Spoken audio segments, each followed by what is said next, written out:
Professor Hugh White, he pointed out that Australia is in this like psychological insecurity state, and therefore like adhering even more to this dogma of no, we need to support the US come what may, and even if it means going to war, we need to do that. It's really important. How do you see Australia's approach to this changing world? Yeah, well, firstly, Australia will always go to war if America goes to war. Mm. So it's hardly a revelation that's hardly a revelation. That you have to accept that as the default setting of Australian security policy and foreign policy. Right.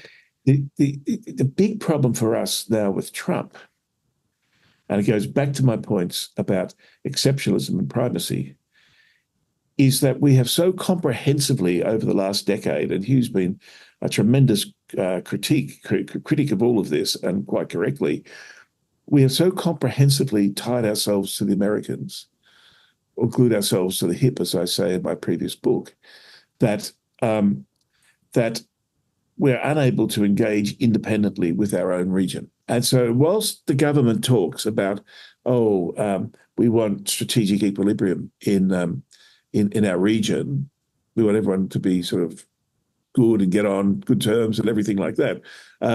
Strategic equilibrium, one, is impossible if you have an ascendant power and a dominant power, unless the ascendant and dominant power come to some position of creating strategic space, which I don't rule out with Trump. But our problem is that Trump will not prosecute a values-based foreign policy. Quite clearly, he's not. But so we have, like, for example, all of our actions, AUKUS, ramping up the Quad to summit level, all of these things show that we intend to achieve our security beyond our immediate region.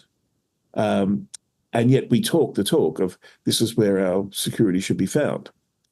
And that's why we completely lack credibility, I think, and was professor of from Sydney University was the Australian Financial Review international editor, said Australia speaks with a forked tongue when it comes to the region. So we have a deep conflict at the heart of our foreign policy. So Trump will make that even more pronounced when he goes and that doesn't pursue a sort of values-based foreign policy.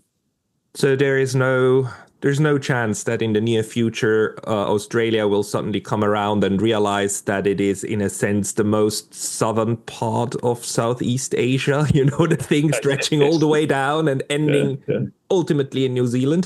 That probably won't happen, that reconceptualization. No, well, I mean, the Chinese Navy's visit the last couple of days might help. It's clear the Chinese Navy thinks we're the southern part of Southeast Asia, the way you put it. No, I think psychologically we have always needed to have a great protector, and we've been extremely fortunate that the two dominant powers, first Great Britain and then the United States, are powers with whose values we align, institutions we share, world outlook we share. As I said in my last book, with the end of the unipolar moment, and Australia finds itself in a genuine multipolar world where we are now, we've reached that point. For Australia, it's a dystopian future because we have to choose and make choices that we really don't want to make. Now, we have abandoned the possibility of strategic ambiguity. Would that happen again? It would have to take a very big shift in domestic public opinion in Australia for us to be able to do that.